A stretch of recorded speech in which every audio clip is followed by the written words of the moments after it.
Assalamu alaikum wa rahmatullahi ta'ala wa barakatuh. Paix à vous tous et à vous toutes. Bienvenue sur ma chaîne Retour à l'Islam TV. Bienvenue dans cette nouvelle vidéo.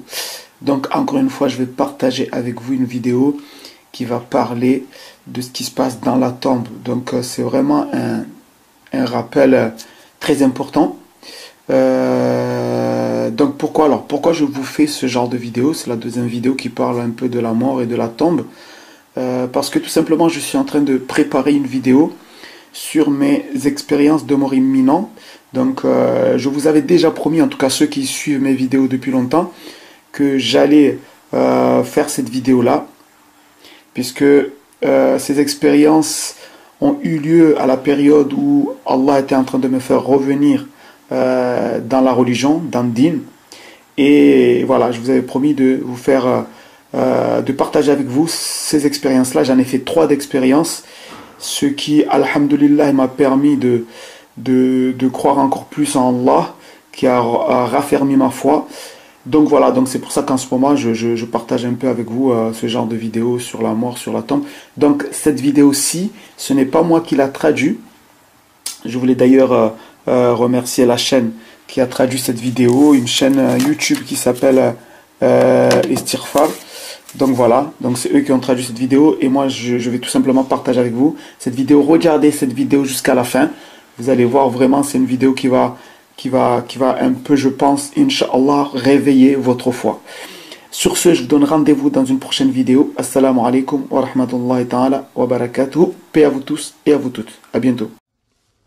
Inshallah ta'ala, today I'll try to be short and sweet. I'm only going to talk about something that is synonymous to all human beings. You know, there's a lot of things that people are promised. You're promised a good job if you go to school. You're promised good pay if you get that good job. You turn on the TV, I don't know how many promises you might see a day. You're promised that if you sign up for this service, you'll get this month's free and this. And there's all kinds of promises that are delivered to people these days. And you know, that's part of the marketing of this life, is trying to sell you something. Everybody's always trying to sell you something by making promises. You know, Allah Azza wa Jal has tried to sell us something by making us promises. He's sold us Jannah by giving Him back our free will and doing what He wants us to do with our lives. He's promised us hell if we refuse that offer. But there's one thing He's promised every single human being. It doesn't matter where they come from, what country or what land you came from. Doesn't matter what language you speak. Doesn't matter how rich or how poor you are. Doesn't matter what job you have, had, or are going to have. Doesn't matter whether you were a Muslim, a Buddhist, an atheist, a Hindu, no religion, agnostic. Allah has made one promise to every single human being. كُلُّ نَفْسٍ ذَائِقَةُ الْمَوْتِ. Every soul will taste death. And the word that Allah uses is so beautiful. ذَائِقَةُ. You'll taste it. Because it's not the end. It's just the beginning. Death is only the beginning. But it is a promise that Allah has made to every single human being, that you will end this little phase in this dunya, which means nothing. This dunya that in the eyes of Allah is not worth the wing of a mosquito. This world which the Prophet ﷺ was with his companions one day, and they passed by a dead carcass on the side of the road, and he picked it up and said, "Which one of you?" And it was deformed, by the way.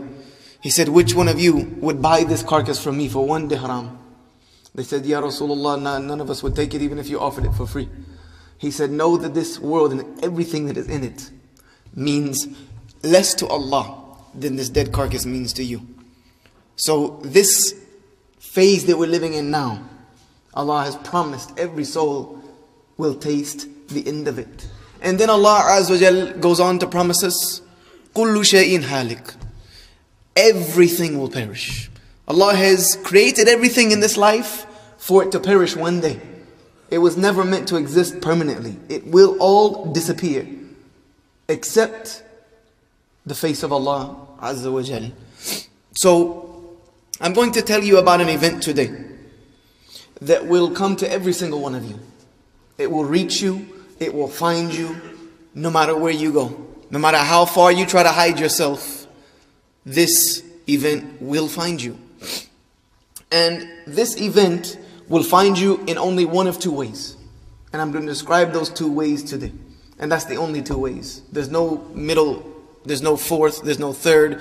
One of two ways you will reach this incident. The Prophet alayhi salatu wassalam, and this is narrated in an authentic hadith, al-Bara' ibn Azib radiyallahu anhu wa arda. This is narrated by Imam Ahmad. It's also narrated in Abu Dawood in Al-Hakam. That the Prophet ﷺ was once accompanying a funeral, and he came to a grave. And we came to the side of the grave that had not been dug out yet. But the niche that hasn't been dug out yet. The Prophet ﷺ was standing next to that spot. And let me tell you something, brothers and sisters. I love the way the Prophet ﷺ taught people, because he brought reality in their lives. He stood next to the grave and told them a story. He said, sallallahu alayhi wasallam, seek refuge with Allah from the punishment of the grave. He told them, seek refuge with Allah from the punishment of the grave. And they said, A'udhu billahi min adhab al-qabr. We seek refuge. He said, say it again. A'udhu billahi min adhab al-qabr. He said, say it again. He taught us, sallallahu alayhi wasallam, to never pray one salah without finishing it, but asking Allah Azza wa Jal from the trials of life and death and the punishment of the grave. So he was standing in this grave, and he told us this, and then he told us to sit down. So we sat down as if we had birds on top of our heads, meaning that they were paying extreme attention.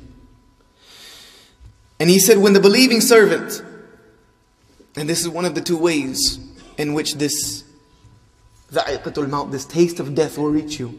He said, when the believing servant reaches the end of his stay in this sijn, this prison that he's been encapsulated in for his entire life, when the believer reaches the end of that, angels with bright faces descend and they sit down in front of him as far as he can see. And then the angel of death comes and sits next to his head and says, O soul tayyibah, O good soul, O purified soul, come out to the mercy of Allah and His great reward. You see, that's the last word the believer will hear in this life. Someone, as Allah Azza wa Jal tells us in Surah Al-Fusilat, إِنَّ الَّذِينَ قَالُوا رَبُّنَ اللَّهَ ثُمَّ اسْتَقَامُوا, that those who say they believe in Allah and they remain steadfast, that angels will descend at their death and they will tell them three things. لَا تَخَافُوا, don't be afraid. وَلَا تَحْزَنُوا, don't even be sad. Don't even be worried. Don't have any stress today. وَأَبْشِرُوا, but have glad tidings بِالْجَنَّةِ الَّتِي كُنْتُمْ تُعَدُونَ, of the Jannah that was promised to you by Allah. So this is the last words that the believers hear. And then that soul is so desirous to come out that it comes forth as a drop of water descending from a water jug. Just smoothly comes out. And those angels that are around have brought with them a shroud, a kafan from Jannah. And they have brought with them beautiful smelling scents to embalm and wash this soul in. When this soul falls out, the angel of death can't even hold it for 1 second, and those angels take it from him. And they begin passing it around. And you know what they're doing with that soul? They're smelling it. They're smelling its fragrance. And they're enjoying holding this beautiful, pure soul. And they immediately wrap it in that shroud from Jannah. And then as they ascend up into the heavens to take their soul back to Allah, Inna lillahi wa inna alayhi raji'un. Everything belongs to Allah, it goes back to Allah. They reach the lowest heaven and they knock and they ask for entrance. And it is asked, who is this with you? And they will say, this is so and so, the son of so and so. Calling him by his best names. Calling him by his best names. And every angel in that heaven will accompany it to the next one. And the same thing will happen. And then when that soul reaches the seventh heaven, above which is only the arsh of Allah Azza wa Jal. Allah will say, take the magnificent book of deeds of my slaves and place it in Illiyun. Place his book in Illiyun, because that's where his record belongs, with honor and dignity. And then they will place this angel back in the grave, gently. And the interrogators of the Akhirah, the last trial of the believers, will occur. The angels Munkar and Nakir will enter. And if this believer has lived his life the way Allah wanted him to, then his salah will come and stand next to his head. And I'm hoping I'm getting all four of these right. His sadaqah will come and stand next to his side. His good deeds will stand by his feet. And when the angels come to approach his head, these good deeds will say, you can't come from here, because these angels are interrogators, they're rough. Allah created them with no mercy. The salah will say, you can't have entry here, we're protecting him. When they go to the side, you can't come this way. His good deeds, his sadaqah is protecting him. When they come from his feet, you can't come from this way either. So those angels will ask him to sit up. And I'm going to tell you more details about this later tonight. The angels will tell him, sit up, because we can't yank him up because he's being protected. So please, sit up. When he sits up, the first thing he will ask is, let me pray. Let me pray. And the angels will say, you'll have time for that. There'll be plenty of time for that. First you need to answer my three questions. Man Rabbuk, who is your Lord? And this person whom Allah Azza wa Jal has given a istiqamatul janan, a steadfast heart, will respond immediately, Rabbi Allah. I have no doubt about that. They will say, how do you know this information? How do you know this information? He will say, because I read the book of Allah. I believed in it. And I affirm it this day. The angels will say, what was your religion? My religion was Islam. I lived my life the way Allah wanted me to. Who is your prophet? Muhammad sallallahu alayhi wa sallam is my messenger. Then they will lay this. After these three questions,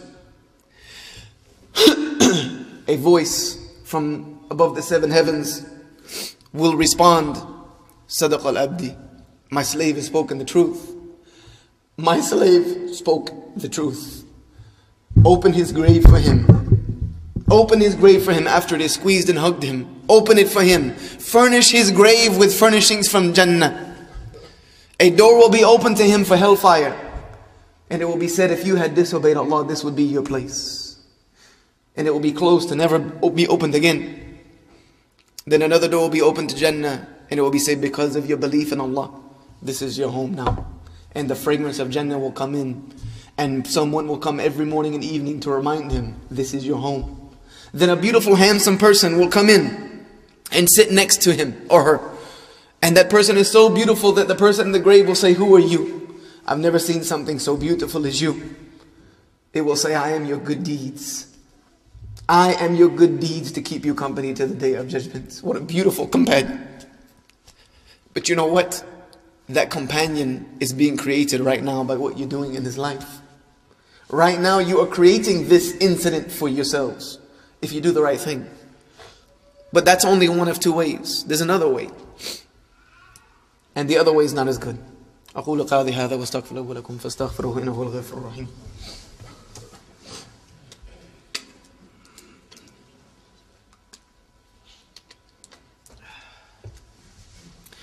الحمد لله رب العالمين والصلاة والسلام على رسول الله وعلى آله وصحبه أجمعين والذين تبعهم بإحسان إلى يوم الدين وأشهد أن لا إله إلا الله وحده لا شريك له وأشهد أن محمدا عبده ورسوله أما بعد.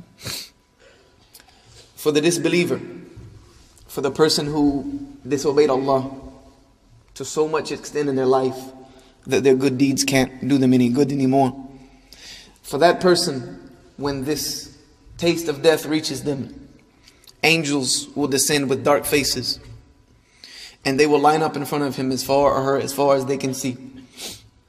Then the angel of death will come with a shroud from Jahannam, of stinking, smelling sackcloth of the harshest, worst fibers that any human being can ever imagine. And the angel sits next to this person's head. And the person sees this. He sees all of it. She sees all of it. No one around can see this. But they're watching. They're seeing it. People are seeing this instantaneously. Every second of every day, someone is seeing this incident happen. How? Wallahu a'lam, we don't even know nor care to ask. It's happening. Then the angel says, O soul khabitha, O dirty, filthy soul, come out to the anger of Allah in His wrath. And the soul realizes what is about to happen to it, so it seeks to escape this, and it runs around in the body.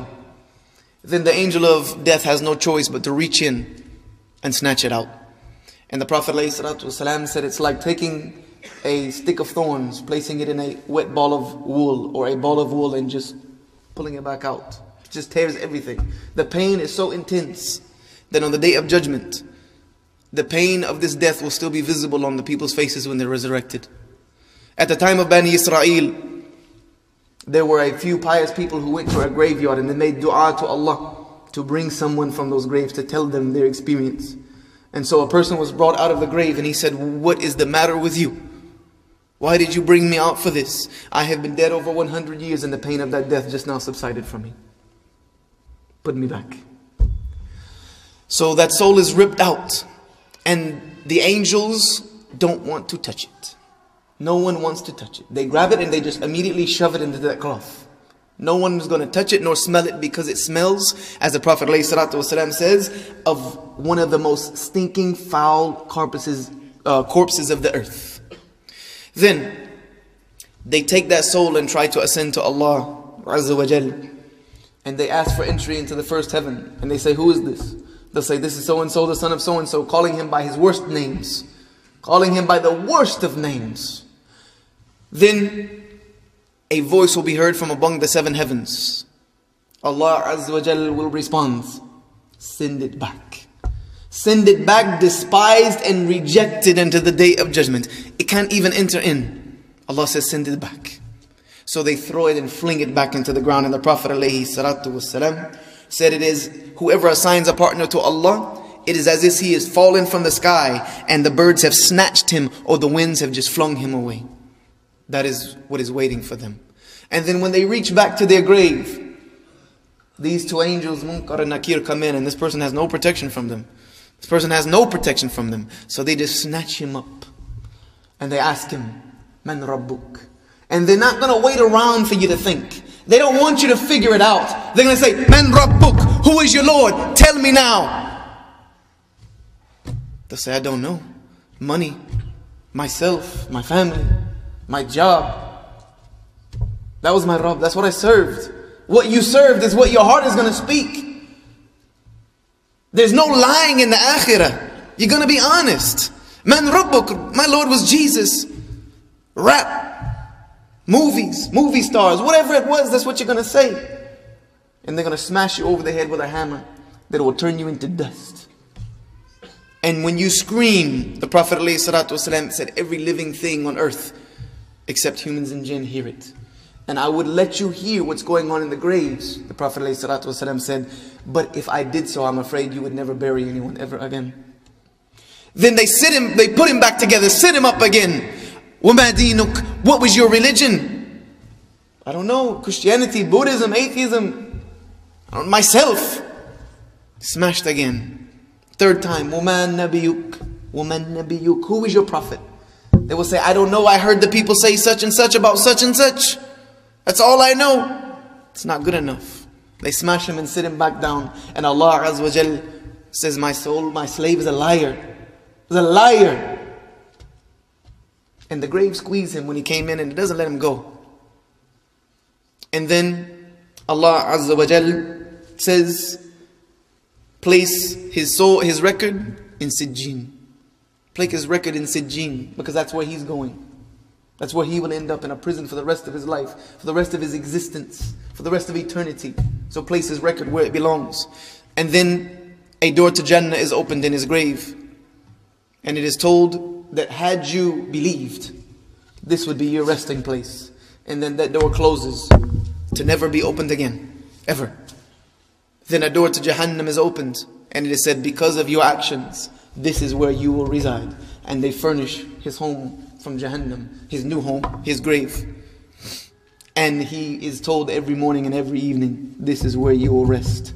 And then an evil, ugly, filthy looking person comes and sits next to the head. And this person in the grave says, who are you? I've never seen something so awful. I've never seen something so ugly, so despicable. That person will say, I am your bad deeds to keep you company until the day of judgment. I am now your companion until Yawm al-Qiyamah. You see, these are two different endings. Two different ways of entering into the realities of Akhirah. But they're quite different. They're quite different. They're polar opposites. There couldn't be any two different things. But those things are being decided right now. How you will meet your death, you're deciding it today. Which one of these two deaths wait for you is being played out right now in your life. Every choice you make, every decision you take, you are setting yourself up for one of these two endings. And only you and Allah Azza wa Jal know which one of those two you are setting yourselves up for. You need to ask yourselves every time you go to perform an action, will this action bring me the ending that I want? Because if it doesn't, you should leave it alone. You should run away from it as much as you can. You should run away from it, because that ending is waiting for everyone. One of two ways. And these two people, I want to tell you something about them. These two people, as they're sitting in their graves, one of them every day will be making a dua, and the other one will be making a dua. The believer who has been promised the mercy of Allah, the pleasures of Jannah, he has one dua for Allah every day. Ya Rabbi, aqim as-sa'a. My Lord, establish the hour. My Lord, bring the day of judgment quickly, because I want what is promised to me. Ya Rabbi, aqim as-sa'a. And the other person in the grave is saying, Ya Rabbi, never allow the hour to be established. Please, never allow the hour to be established. He would rather be tortured in his grave for eternity than face Allah on the day of judgment, because he knows what's waiting for him. So these are two totally different ways to end your life. There are many different ways to live your life. You can live your life however you want. To each his own, as they say. Eat, drink, and be merry. Enjoy it while you got it. You only live once. No. You only die once. You live forever. You die only once. So you can live your life however you want, but you will die one of two ways. And that decision is all in your hands. You can't blame anyone for that, except for yourselves. I want to finally, as an ending point, because we're going to continue on with this tonight, inshallah, I want to give you some advice and admonishment, first and foremost to myself, from one of our great Salaf, Imam Qurtubi, rahimahullah ta'ala. He said something very, very beautiful. He said, where is the wealth that you have gathered and amassed in this life? Where is it at? Where is the money that you worked so hard for? Have you prepared yourself for the great day of terror? Have you prepared for it? Just like the Prophet ﷺ, when someone asked him, when is the hour? He said, what have you prepared for it? Who cares when it comes? What have you done to prepare for it? It could come today. Would you be ready? He said, there is no money in your hand when you're dying. And even if there was, it couldn't do you any good. You cannot bribe death. He said, the wealth and pride that you have enjoyed in this life, Allah has replaced them on your death with humiliation and poverty. Because the really bankrupt person is the person who stands in front of Allah with no deeds. The commodity on the day of judgment is deeds. That's it. Nothing else. Deeds. That's your only commodity left. He says, what has become of you, O prisoner, of your own burdens? O you who have been taken away from your family and your home. And he's talking to a person who's already left. What was it that concealed the right path from you? What was it that was in your life that blinded you from the straight path of Allah? What is it that you put in your life that kept you from the Sirat al-Mustaqim? What was it that caused you to have no interest in making provisions for the long journey of Akhirah that's waiting you? What caused you to delay? O you who were deceived by this world. This journey to the intense day of terror is inevitable for you. It's inevitable. That is the day when you will stand in front of the sovereign, the judge, and the blows that were struck by your hands, the places where your feet took you, the words that were uttered by your tongue, the actions of your limbs, and all of your faculties will be counted against you on that day. If Allah has mercy on you, you will go to Jannah. If Allah doesn't, you will go to hell. O negligent ones who ignore the important matters of life, how long will you be negligent? How long will you neglect Allah Azza wa Jal in your life? How long? Do you think you have enough time to keep doing it? Death's not going to send you an email, a text message. It's not going to give you any warning. Do you think that this matter is easy? Do you think that death in Akhirah is easy? Do you think that this is insignificant in your life? Do you think that the situation you lived your life in will help you now on this day? Do you think your wealth will save you when your actions have already condemned you? Or do you think your regret will help you when your feet are slipping across the sirat? Do you think your regret will do any good for you on that day?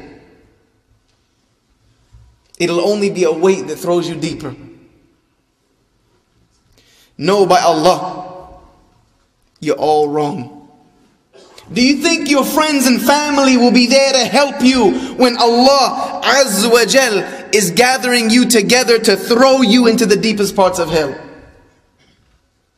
Do you think anybody's going to help you? Do you think your family's going to be there? They're going to be worried about themselves. Your friends, you won't find them. Your only friend on that day will be your deeds. It's your only friend.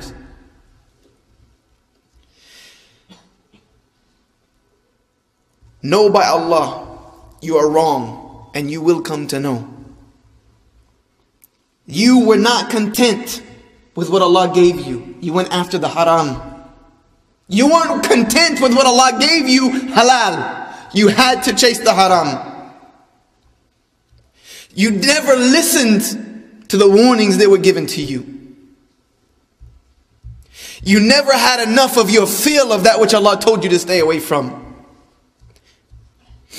You weren't deterred by your life without guidance.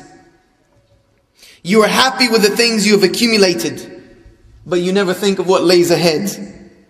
Oh, you who are sleeping and you are unaware, how long will your slumber last? Do you think that you will be left alone and you won't be brought to account to tomorrow? Or do you think that death can be bribed? Or do you think that death distinguishes between the lion and the gazelle?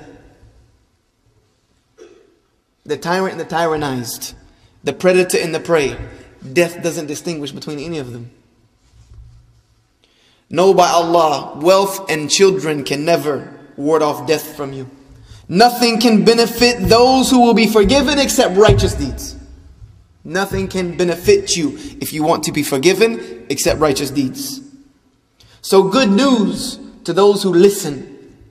good news to those who listen, those who understand, those who practice what they preach, those who are deterred by their own selves from following their desires, those who know that the victor is only the one who pays attention. Know that man will have nothing except for what he strives for, and he will see it all with Allah. So wake up from this negligence and make righteous deeds the provision for which you equip yourselves for the next life. Quit amassing this dunya. Can't take you anywhere. You can't take it with you. Equip yourself with the one commodity that you will take: your deeds, your actions, what you do. You know, I was raised here in the South, and there's a statement that the deeds make the man. The deeds make the man, and that's never been a truer statement. The deeds make you who you are, and that will be known on the Day of Judgment. Do not wish to attain the status of the righteous ones when you are weighing yourself down with your sin, doing immoral deeds when Allah is watching you, even when you're by yourself. Do not be so deceived by hopes and wishes that you neglect to strive for the akhirah. For one poet once said, take provision from this life to equip your akhirah. Strive for Allah and do good deeds. Do not accumulate too much of this world, for that accumulation will eventually leave your hands. Would you like to accompany other people who have provisions and yet you do not? Brothers and sisters, this is the haqq of this life. This is the reality of this life. Death. It's the only reality. It's the only thing I can promise all of you. Death will come, and it will come swiftly and without warning. So you have to prepare yourself for that today, insha'Allah. And we ask Allah Azza wa Jal to protect us from an evil ending and grant us a righteous ending.